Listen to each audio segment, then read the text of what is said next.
बहुत साल पहले का बात है। सुंदरबन नाम का एक बहुत बड़ा हरा भरा जंगल था। उस जंगल में बहुत सारा जानवर अपने राजा के साथ मिलजुल कर रहते थे। उस जंगल का राजा था शेर खान। वो जंगलों के जानवरों की अच्छी तरह से देखभाल करते थे। शेर खान जानवरों की कोई भी मुसीबत में मदद करते थे। इस प्रकार उस जंगल में सभी जानवरों की दिन अच्छी तरह बीत रही थी। एक दिन एक भेड़िया उनके बीच रहने आया। उनको देख बंदर स्वागत करने लगा। अरे देखो देखो, हमारा जंगल कितना सुंदर और शांत है कि दूसरे जंगल के जानवर भी यहाँ रहने आए हैं। अरे कौन है वह जो हमारे बीच रहने आया है? वो देखो, वहाँ पेड़ के नीचे खड़ा है। और भेड़िया भाई, हमारे जंगल में तुम्हारा स्वागत है। इस जंगल में हम सब मिलजुल कर रहते हैं, तुम भी हमारे साथ रहो। बंदर की बात सुनकर भेड़िया थोड़ा आगे आता है, फिर कहता है, अरे आप लोगों का बहुत बहुत धन्यवाद जो आप लोगों ने हमें यहाँ रहने का मौका दिया। मैं हमेशा आप लोगों के साथ मिलजुल कर रहूंगा। भेड़िए के बारे में हाथी और हिरनी आपस में बात करने लगे। देखने में तो वह शांत ही लग रहे हैं, लेकिन क्या वह हमारे साथ मिलजुल कर रह पाएंगे? मुझे भी वह शांत ही लग रहा है, लेकिन फिर भी हमें इतना जल्दी उस पर विश्वास नहीं करना चाहिए था। वह आज ही हमारे जंगल आए हैं, हम इसके बारे में कुछ भी नहीं जानते। हमें इस पर नजर रखना होगा, क्योंकि हमें अभी नहीं पता है कि उसके दिमाग में क्या चल रहा है। फिर हाथी और हिरनी अपने घर की तरफ चलने लगते हैं। भेड़िया भी उनके पीछे पीछे आने लगता है। भेड़िया को साथ में आते देख हाथी और हिरनी रुक जाता है। फिर भेड़िया हाथी से कहता है, अरे हाथी भाई, आप बहुत अच्छे हो और मददगार भी। अरे अरे, ऐसा नहीं है। हर जीव अपने कर्म से बड़े होते हैं। मैं तो बस अपना काम कर रहा हूँ। हाथी भैया, मैं घर जा रही हूँ, मेरे बच्चे घर में अकेले हैं। अच्छा फिर ठीक है, मुझे भी जाना पड़ेगा, बहुत देर हो गया। अरे हिरनी बहन, मुझे आपसे थोड़ा बात करना है। अच्छा ठीक है, जल्दी बताइए, क्या बात करना चाहते हैं? मुझे अपना घर भी जाना है। कुछ ज़्यादा नहीं, मुझे इस जंगल के राजा के बारे में जानना है। हमारे जंगल का राजा शेर खान है और वह बहुत अच्छा है। वो हम सबकी सुरक्षा करता है और सबकी मदद भी करता है। इस तरह बात करते करते भेड़िया हिरनी के घर तक पहुंच जाता है। हिरनी बहन, क्या आप यहीं पे रहते हैं? यही आपका घर है? हाँ हाँ, यही मेरा घर है। यही मैं अपने बच्चों के साथ रहती हूँ। आज से मैं आपका नया दोस्त हूँ। मुझसे कोई भी मदद चाहिए तो आप मुझे बुला लीजिएगा, ठीक है? अभी मैं चलता हूँ। यह कहकर भेड़िया वहाँ से चला जाता है। फिर हिरनी मन ही मन कहती है, कितना अच्छा है हमारा नया साथी, दिल का बहुत साफ लगता है।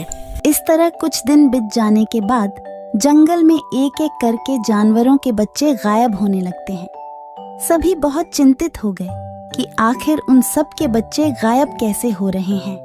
मुझे कुछ समझ में नहीं आ रही है कि आखिर हमारे बच्चे कैसे गुम हो रहे हैं, क्या कारण हो सकता है। मुझे बहुत डर भी लग रही है। हमारे बीच तो ऐसा कोई नहीं है जो अपने ही बच्चे को नुकसान पहुंचा सकता है। मुझे लगता है जंगल में कोई भूत और पिशाच का प्रकोप बढ़ गया है। यह तो बहुत गलत हो रहा है। हमारे साथ कौन ऐसा कर सकता है? आप लोगों को अगर मेरी कुछ मदद चाहिए तो मैं हमेशा आप लोगों के लिए तैयार हूँ। मुझे लगता है हम सबको मिलकर इस समस्या का समाधान ढूंढना चाहिए। फिर सब मिलकर राजा के पास जाते हैं और अपने बच्चों की गायब होने की शिकायत करने लगते हैं। अपनी प्रजा की ऐसी बातें सुनकर राजा शेर खान बहुत दुखी हो जाता है। हमारे जंगल में यह सब क्या चल रहा है? हमारे जंगल तो सबसे शांत था, लेकिन पता नहीं हमारे जंगल को किसी की नजर लग गई है।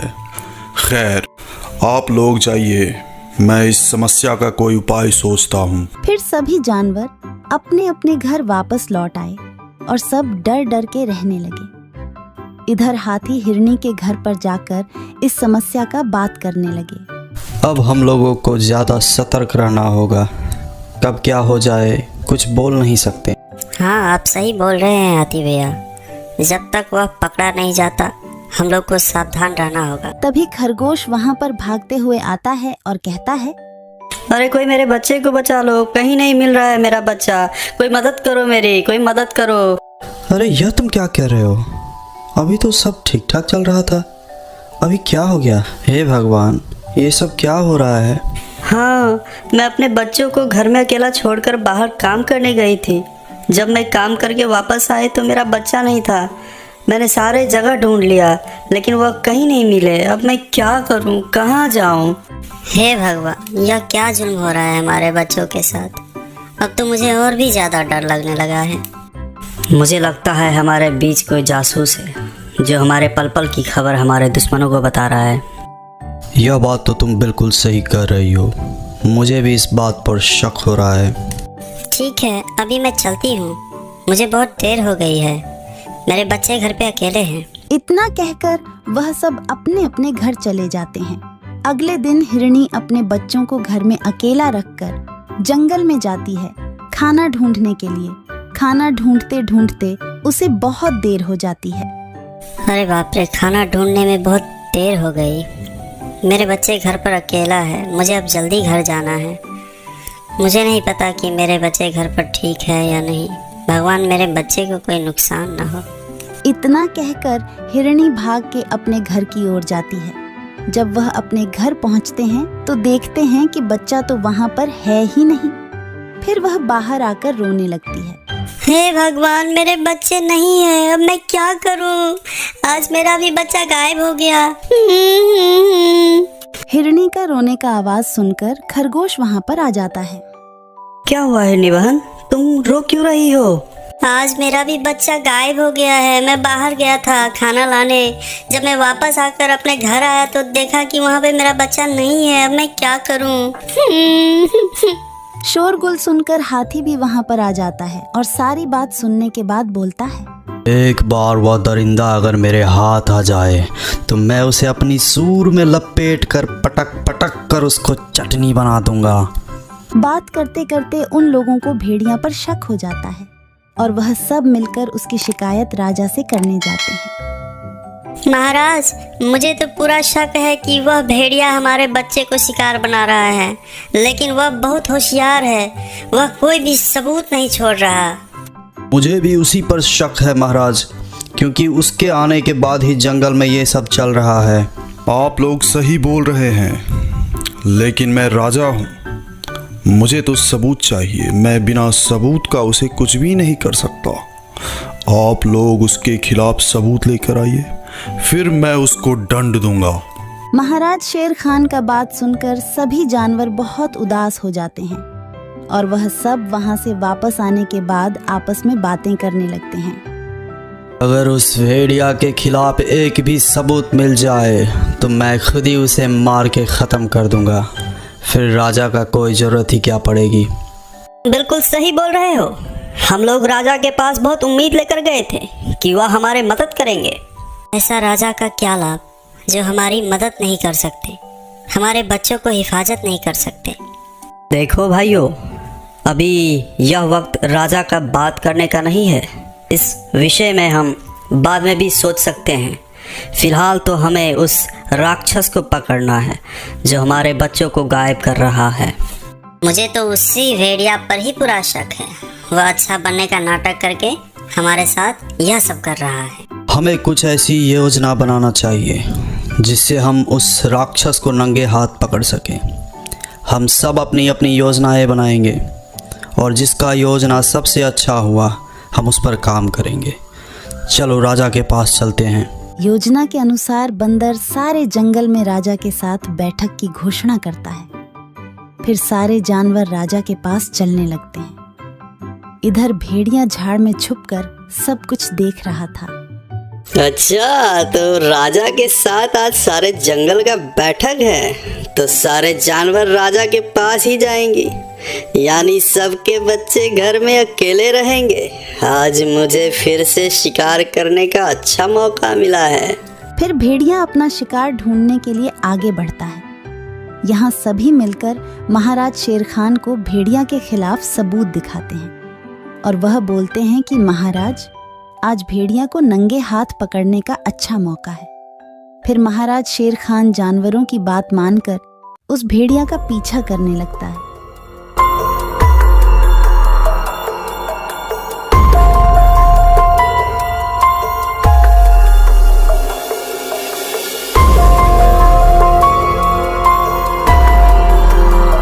भेड़िया खरगोश के घर के सामने आकर खड़ा हो जाता है और इधर उधर देखकर उसके घर के अंदर चला जाता है। महाराज शेर खान भी उसके पीछे पीछे अंदर चला जाता है और वह अंदर जाकर देखते हैं कि उस भेड़िया ने खरगोश के बच्चे को शिकार करने ही वाला था कि वह उस पर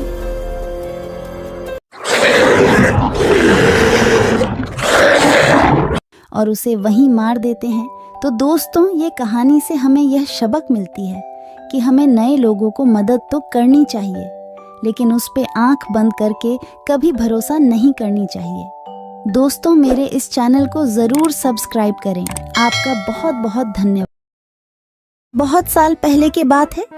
सुंदरबन के जंगल में शेर खान का शासन था। शेर खान दिल का बहुत अच्छा था। शेर खान हमेशा जंगल के जानवरों का ख्याल रखता था। एक सियार शेर खान का वफादार मंत्री था। वह जंगल में घूमता और सारे समाचार लाकर शेर खान को देता रहता था। एक दिन सियार शेर खान के पास आया और कहा,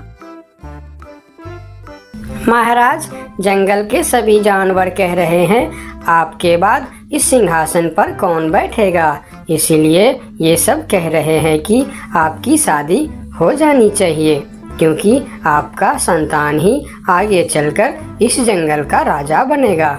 हाँ, जंगल की जानवर सही कह रहे हैं। मेरा संतान ही आगे चलकर इस जंगल का राजा बनेगा, इसीलिए मैं अवश्य शादी करूंगा। तुम शादी की तैयारियां करो। फिर शेर खान की शादी बड़ी ही धूमधाम से हो रहे थे। जंगल के सभी जानवरों को शादी में बुलाया गया था। सिर्फ एक छोटे से चूहे को छोड़कर शादी में बहुत सारा खाने पीने का इंतजाम किया गया था। सभी जानवर पेट भर खाना खाया। इधर चूहा को निमंत्रण ना मिलने के कारण वह बहुत गुस्से में था। ये शेर तो बड़ा ही घमंडी निकला। उसने मुझे शादी में ना बुलाकर मेरा अपमान किया है। मैं इसका बदला अवश्य लूंगा। इस बात को लेकर चूहा बहुत ही नाराज था। वह मन ही मन सोचने लगा कि इसका बदला कैसे लिया जाए। कुछ देर सोचने के बाद वह एक योजना बनाता है। मैं भी शादी करूंगा। हाँ, मैं भी शादी करूंगा। बड़ी धूमधाम से शादी करूंगा और शादी में उस शेर को छोड़ के सभी को आमंत्रित करूंगा। हाँ, यही ठीक रहेगा। फिर चूहे ने शादी करने का फैसला कर लिया और वह अपने लिए एक दुल्हन ढूंढने निकल पड़ा। थोड़ी दूर जाने के बाद उसे एक दुल्हन दिखाई पड़ा। फिर चूहे ने उसके पास जाकर कहा, शादी तो मैं कर लूं, लेकिन इसके साथ से तो मैं बिल्कुल नहीं शादी करूंगा। मेरी दुल्हन तो उस घमंडी शेर के दुल्हन से भी सुंदर और शक्तिशाली होनी चाहिए। फिर चूहा आगे जाकर एक पेड़ के नीचे रुक गया। दुल्हन की खोज को लेकर चूहा चिंतित हो गया। वह सोच रहा था कि भला इतनी सुंदर और शक्तिशाली दुल्हन उसे कहाँ मिलेगा। यह सोचते सोचते वह चल ही रहा था कि उसकी नजर आसमान की तरफ गई। उसने देखा कि सूर्य भगवान आसमान में चमक रहे हैं। तभी उसके दिमाग के बत्ती जली। अरे वाह, सूर्य भगवान तो सबसे शक्तिशाली है। कितना तेज है उनका। यही ठीक रहेगा। उनकी बेटी सुंदर भी होगी और शक्तिशाली भी। फिर चूहा एक पेड़ के नीचे ध्यान लगाते हुए बैठ गया और सूर्य भगवान को तपस्या करने लगा। ओम सूर्याय नमः, ओम सूर्याय नमः, ओम सूर्याय नमः। इधर चूहे को तपस्या करते हुए देखकर सूर्य भगवान बहुत आश्चर्य हुए कि यह नन्हा सा चूहा उनकी तपस्या क्यों कर रहा है। फिर सूरज भगवान चूहे के सामने प्रकट हुए। बोलो नन्हे से चूहे, तुम मेरे तपस्या क्यों कर रहे हो? क्या चाहिए तुमको? तुम जो मांगोगे मैं तुम्हें वह सब दूंगा। हे भगवान, आप आगे। मुझे तो अपनी आंखों पर यकीन नहीं हो रहा है कि एक नन्हा सा चूहे की बात सुनकर आप मेरे पास आ गए। हाँ, मैं सचमुच तुम्हारे पास आया हूँ। बोलो तुम्हें क्या चाहिए? भगवान, मैं शादी करना चाहता हूँ। अरे वाह, यह तो बहुत ही अच्छी बात है। इसमें मैं तुम्हारा क्या मदद कर सकता हूँ? मैंने यह प्रण किया है भगवान कि जो दुनिया में सबसे ज्यादा शक्तिशाली होगा मैं उसके बेटी से ही शादी करूँगा, और आप इस दुनिया में सबसे शक्तिशाली हो, इसीलिए मैं आपकी बेटी से शादी करना चाहता हूँ। चूहे की बात सुनकर सूर्य भगवान सोच में पड़ जाते हैं कि मैं इस छोटी सी चूहे के साथ अपनी बेटी का शादी कैसे कर सकता हूँ, और फिर उन्होंने मन ही मन सोचने लगे, यह चूहा तो बिल्कुल पागल लग रहा है। इससे भला मैं अपनी बेटी की शादी कैसे करवा सकता हूँ? कुछ भी करके मुझे इससे छुटकारा पाना ही होगा, मगर कैसे? मुझे जल्दी कुछ करना पड़ेगा। तभी उनके मन में एक ख्याल आया और उन्होंने चूहे से कहा, अरे यह तो बहुत ही अच्छी बात है कि तुम मेरी बेटी से शादी करना चाहते हो। मुझे अपनी बेटी के लिए तुमसे अच्छा वर और कहाँ मिलेगा? सूर्य भगवान का बात सुनकर चूहा मन ही मन बहुत खुश हो गया और उसके मन में लड्डू फूटने लगे। तभी सूर्य भगवान बोलते हैं, लेकिन एक समस्या है, मैं दुनिया का सबसे शक्तिशाली नहीं हूँ, और तुमने प्रण किया है कि जो दुनिया में सबसे ज़्यादा शक्तिशाली होगा तुम उसी के बेटी से शादी करोगे। अगर तुमने मेरी बेटी से शादी की तो तुम्हारा प्रण टूट जाएगा। हे भगवान, ये आप क्या बोल रहे हो? आपसे भी शक्तिशाली? आपसे शक्तिशाली भला इस दुनिया में और कौन हो सकता है? मुझसे शक्तिशाली तो वह बादल है जो अपने परछाई से मुझे भी ढक देता है। यह सुनकर चूहा आसमान की तरफ बादल को देखने लगा और बोला, अगर बादल आपसे भी ज्यादा शक्तिशाली है तो मैं फिर उसकी बेटी से ही शादी करूंगी। आप उसे नीचे बुलाइए। फिर सूर्य भगवान ने बादल को नीचे बुलाया और बादल उनकी बात मानकर धीरे धीरे नीचे आया। बादल जी, मैं आपकी बेटी से शादी करना चाहता हूँ क्योंकि आप दुनिया के सबसे शक्तिशाली हो। मैं अपने आप को बहुत बड़ा भाग्यमानी समझूंगा अगर आपकी विवाह मेरी बेटी से हुई, लेकिन मैं दुनिया का सबसे शक्तिशाली नहीं हूँ। मुझसे शक्तिशाली तो हवा है जो हमें भी उड़ाकर दूर चला जाता है। अच्छा, तो यह बात है। ठीक है, फिर मैं हवा की बेटी से ही शादी करना चाहता हूँ। आप हवा को बुलाइए। फिर बादल ने हवा को बुलाया और हवा धीरे धीरे करके नीचे आया। फिर चूहा ने अपनी विवाह का प्रस्ताव हवा को बताया। फिर हवा मुस्कुराते हुए बोली, मुझे बहुत अच्छा लगेगा अगर मेरी बेटी की विवाह आपके साथ होता है, लेकिन मैं दुनिया का सबसे शक्तिशाली नहीं हूँ। मुझसे शक्तिशाली तो पर्वत है जो हमारे हवा के झोंकों को भी रोक देता है। आप उनकी बेटी से ही शादी कीजिए। फिर पर्वत को भी बुलाया जाता है और चूहे ने पर्वत के सामने भी अपना प्रस्ताव रखता है। पर्वत जी, आप दुनिया का सबसे शक्तिशाली है और मैं आपकी बेटी से शादी करना चाहता हूँ। क्या आपको कोई ऐतराज है? मुझे भला क्या ऐतराज हो सकता है? आप मेरी बेटी से विवाह करना चाहते हैं, यह बहुत ही अच्छी बात है, लेकिन मैं भी दुनिया का सबसे शक्तिशाली नहीं हूँ। ये आप क्या कह रहे हैं? मैं यकीन नहीं कर सकता कि आपसे शक्तिशाली भी दुनिया में और कोई होगा।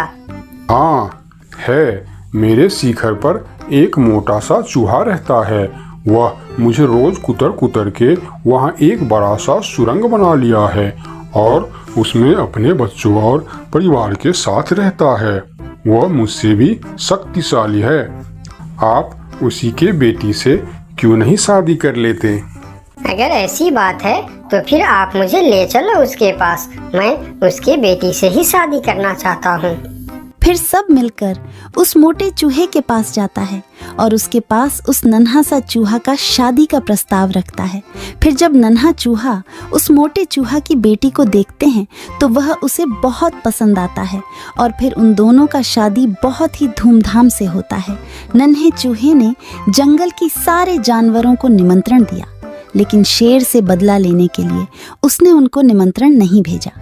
जब शेर खान को इस बात की खबर होती है तो शेर खान बहुत ही गुस्सा हो जाता है और अगले दिन सियार को उस चूहे के पास भेजता है और बोलता है, उस चूहे को कल मेरी दरबार में हाजिर करो। अगले दिन सियार उस चूहे को बुलाने के लिए उसके घर पर जाता है। अरे चूहा भाई, तुमको शेर खान ने याद किया है, जल्दी चलो। चूहा सियार के साथ शेर खान के दरबार में जाता है। उसे देखते ही शेर खान चिल्लाकर बोलते हैं, क्यों रे चूहे, तुम्हारी इतनी बड़ी दुस्साहस। तुमने अपनी शादी में जंगल की सभी पक्षी और जानवरों को निमंत्रण दिया और तुमने मुझे बुलाना सही नहीं समझा। मैं इस जंगल का राजा हूँ और सबसे शक्तिशाली भी। अगर मैं चाहूँ तो तुमको एक झटके में खत्म कर सकता हूँ। मुझे माफ कर दीजिए महाराज, जब आपने अपनी शादी में पूरे जंगल को निमंत्रण दी और मुझे नहीं दी, तब मुझे भी ऐसे ही दुख हुआ था। यही एहसास दिलाने के लिए मैंने आपको निमंत्रण नहीं दिया। मुझे माफ कर दीजिए। क्यों रे सियार, तूने ऐसा क्यों किया? मैंने तो तुमको बोल दिया था कि जंगल के कोई भी पशु पक्षी छूटनी नहीं चाहिए। फिर तुमने इस चूहे को निमंत्रण क्यों नहीं दिया? मुझे माफ कर दीजिए महाराज, गलती हो गई। मैंने सोचा यह छोटा सा जीव, इसको क्या निमंत्रण देने का, इसलिए मैंने इसे छोड़ दिया था। मुझे आप माफ कर दीजिए। ठीक है, अगले बार से ध्यान रखना। मेरे लिए जंगल का हर जीव एक जैसा है।